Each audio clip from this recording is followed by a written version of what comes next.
Assalamu alaikum warahmatullahi ji students, myself Umair Ahmed, a student of first year MBBS at Faisalabad Medical University, and last year I was able to secure outstanding marks in NMDCAT, and today I am going to share 5 do's and don'ts that you need to do just before MDCAT examination. So without wasting any time, let's get into it. First of all, I think don'ts are more important than do's.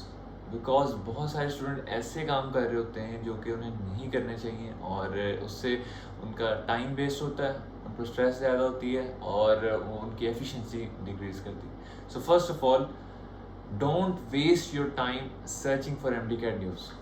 बिल्कुल, ये बहुत ज़्यादा important है क्योंकि इन दिनों students बहुत ज़्यादा interest ले रहे हैं न्यूज़ में और ज़रूरी है आपके लिए इम्पॉर्टेंट है जानना कि क्या चल रहा है, मगर उसको यानी पैशनेटली उसके पीछे लग जाना और नई नई न्यूज़ को देखना, उस पर डेली टाइम वेस्ट करना, I will not recommend it. सिर्फ जो पीएमसी के अथेंटिक जो उसका ट्विटर अकाउंट है वहाँ से जो न्यूज़ आ रही है, या कोई और आप समझते हैं एक आधा अथेंटिक न्यूज़ का है, आप बस सिर्फ उसे देखें. और कोई भी न्यूज़ है जो अथेंटिक है वो आपको एक दिन बाद नहीं चल, 2 दिन बाद पता चल जाएगी, मगर ये आपका टाइम हरगिज़ नहीं वेस्ट करना चाहिए. अच्छा, secondly, don't under estimate your preparation. It is also one of the most important things, क्योंकि काफ़ी सारे मैं अपने फ्रेंड्स के ज़रिए से एक हमने छोटा सा एक प्लेटफॉर्म से बनाया, कनेक्ट द डॉट्स, जिसके ज़रिए हम डायरेक्टली बहुत सारे स्टूडेंट्स को गाइड कर रहे हैं एमडीकैट के. So if you would like to join the WhatsApp group, then link will be given in description and और द सोशल मीडिया अकाउंट्स का भी. तो इसमें इम्पॉर्टेंट बात ये कि बहुत सारे स्टूडेंट्स ने मैसेज किए कि हमारी प्रिपरेशन नहीं है, मेरे से ये रह गया वो रह गया, तो मैं क्या करूँ. मैं पर्सनली आपको अपनी एग्जांपल देता हूँ.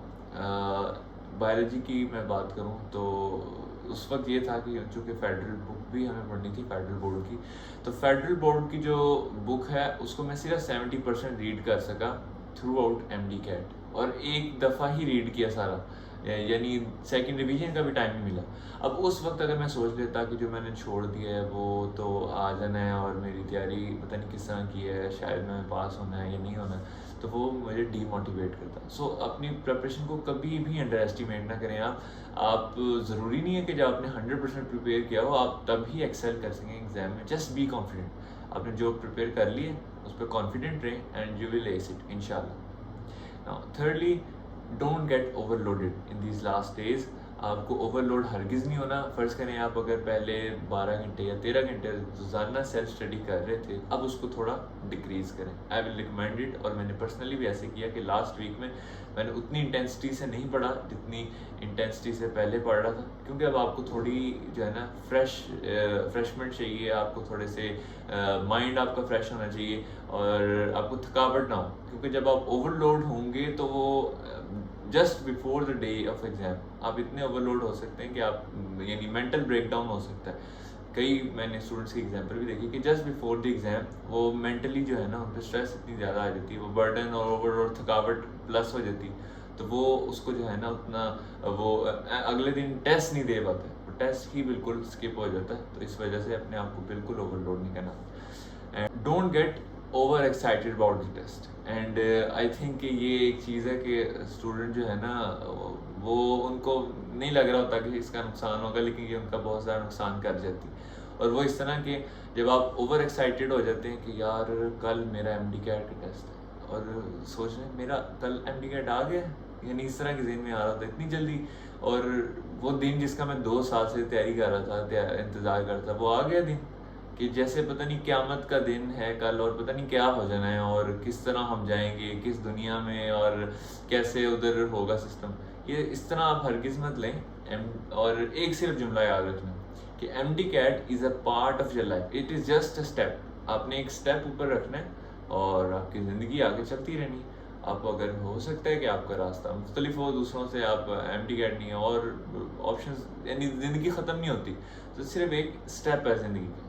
इसको कंसिडर करना और ये सोच अपने ज़हन में रखना बहुत ज़रूरी. Now let's get into do's, और कि कौन कौन सी इंपॉर्टेंट चीज़ें जो आपको इन लास्ट डेज में करना ज़रूरी है. First of all, give priority to solving MCQs. और मैंने जितने भी स्टूडेंट्स को गाइड किया है उनको मैंने यही बताया कि आपका जो फर्स्ट मंथ है प्रिपरेशन का, क्योंकि 2 मंथ थे, कुछ के पास 3 मंथ बन जाते हैं जिनका लास्ट पे एमडी कैट, कि फर्स्ट मंथ में आपने लेक्चर्स लेने हैं, चीज़ों को बुक से रीड करना है, बुक से नॉलेज गैदर करना है, और सेकेंड मंथ में आपने एमसीक्यू सॉल्व करने हैं मोस्टली। यानी इसका मतलब ये नहीं कि आप बुक से स्टडी ना करें, प्रायोरिटी एमसीक्यूज़ को देनी है, और इस लास्ट वीक में जाकर तो फिर ज़्यादा प्रायोरिटी देनी चाहिए एमसीक्यूज़ को, क्योंकि आपने उससे अकस्टम्ड होना है कि आपने एमसीक्यू सॉल्व करने हैं। और बाकी ये कि आपकी एक प्रिपरेशन हो चुकी है, अब सिर्फ आपने उसको टेस्ट करते रहना एमसीक्यूज़ कर करके। तो आप डेली जो है वो 100 या 150 प्लस एमसीक्यू सॉल्व करें इन लास्ट, लेकिन ओवर बर्डन ना करें। कुछ हो सकता है 150 कर सकें, कुछ 130, अपनी कैपेसिटी से ज़्यादा मत जाएं। अच्छा, secondly, maintain a positive attitude. और मेरे ख्याल में पॉजिटिव एटीट्यूड एक बहुत बड़ा डिफरेंस होता है कामयाब लोगों में, सक्सेसफुल और अनसक्सेसफुल लोगों में। क्योंकि आप पॉजिटिव एटीट्यूड जब अपनाते हैं ना, तो जो नेगेटिव चीज़ें होती हैं वो भी नलीफाई हो जाती हैं, यानी उसका भी आपको नुकसान नहीं होता। इसकी एक मिसाल देता हूँ मैं आपको कि एक वाक़या है कि एक लड़का था, उसकी दादी को, यानी वो बहुत ज़्यादा मशहूर थी कि हर चीज़ को पॉजिटिव लेती हैं, हर चीज़ को पॉजिटिव सोचती हैं। तो उसके दोस्त ने कहा कि यार तुम्हारी दादी इतनी पॉजिटिव है, हमने सुना, चलो मुझे एक बात बताओ। शरारती सा ज़हन, उसने ज़रा इस तरह का सवाल करना, उसने कहा चलो उनसे पूछो उनके शैतान के बारे में क्या ख्याल है। उसने कहा अब तो कोई नेगेटिव कमेंट देंगी, तो उसने अपनी दादी से आकर पूछा कि आपको शैतान के बारे में क्या ख्याल है। तो उन्होंने थोड़ी देर सोचा, फिर उसके बाद बताया, कहती हैं कि बहुत मेहनती है, इसमें भी पॉजिटिव होने ढूंढने की कोशिश की। इसी तरह आप हर चीज़ में पॉजिटिविटी देखें कि आपके लिए ये कैसे फ़ायदेमंद है।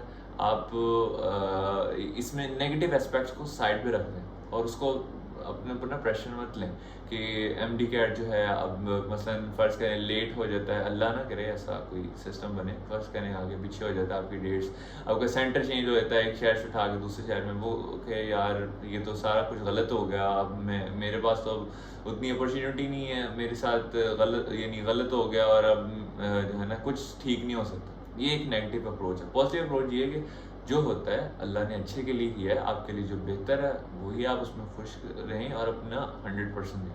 Thirdly, spend relatively more time with your family and specially your parents. And I think ये ना सिर्फ इस टाइम के दौरान बल्कि through out your life it is very important. जब भी आप कोई बड़ा काम करने चाहते हैं, कोई आपने किसी यानी आउटस्टैंडिंग कोई चीज़ करनी है ना, तो आपकी फैमिली की सपोर्ट बहुत इंपॉर्टेंट होती है। आपके साथ जब आपका भाई, आपकी बहन, आपके वालिदैन की दुआएं हों, वो आपको वहाँ से यानी उठा देती हैं, आप सोच भी नहीं सकते। यानी मैं अपनी पर्सनल एग्जांपल दूँ कि मैंने एज मेडिकल स्टूडेंट हूँ, मगर मैंने ई कैट का टेस्ट भी दिया, तो ई कैट में जो मेरी 3rd पोजीशन थी, और मैं हैरान था कि मैं कैसे हो सकता है, मैंने प्रिपरेशन नहीं की थी उसके बगैर दिया था। और यानी एफएससी की प्रिपरेशन के बेस पे, जो 2 साल एफएससी की पढ़ी है उस बेस पे दिया था, स्पेशली प्रिपरेशन नहीं की थी। तो आप इससे अंदाज़ा लगा सकते हैं कि वालिदैन की दुआएं कैसे आउटस्टैंडिंग रिजल्ट ले आती हैं कि बंदा हैरान रह जाता है कि ये कैसे आ गया।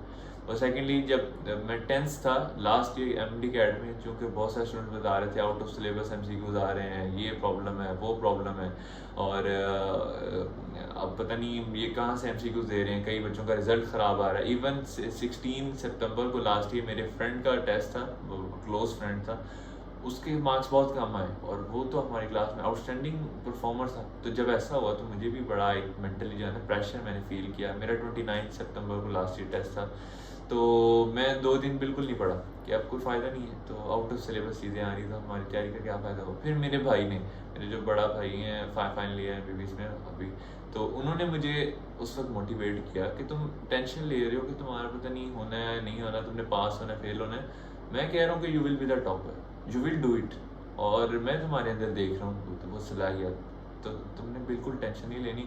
और उनके ये एक जुमला उसने मुझे खड़ा कर दिया, और उसके बाद फिर नहीं मैंने देखा, and I struggled.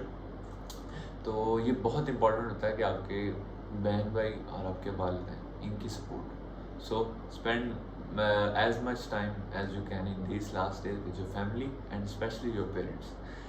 And lastly, the most important और that covers all the points I discussed कि स्ट्रेंथन योर बॉन्ड विद अल्लाह सुब्हानहू व तआला। आप अल्लाह ताला से आपका जो बॉन्ड है ना, ये सिर्फ आपकी ज़िंदगी में नहीं, क्योंकि हम सिर्फ ज़िंदगी के लिए ही नहीं सब कुछ कर रहे कि इस ज़िंदगी के लिए, हम उस ज़िंदगी के लिए जो मौत के बाद है उसके लिए भी तैयारी कर रहे हैं।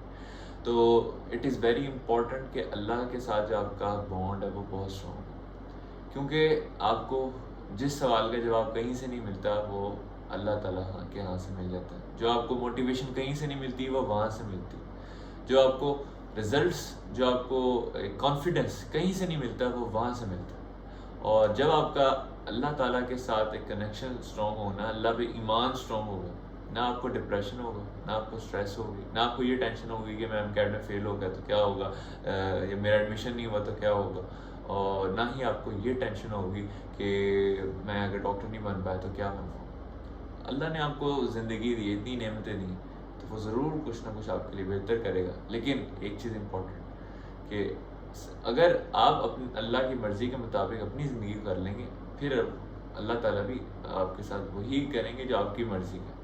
तो that is very important. So finally उम्मीद है कि मैं दुआ करता हूँ कि अल्लाह ताला आप सबको बेहतरीन तरीके से कामयाब करें एमकैट में, और ना सिर्फ डॉक्टर बल्कि बहुत अच्छे बेहतरीन डॉक्टर्स बनाएं, और पाकिस्तान का दुनिया में नाम रोशन करने का और मुस्लिम उम्मा का पूरी दुनिया में नाम रोशन करने की तौफीक दे अल्लाह ताला आपको।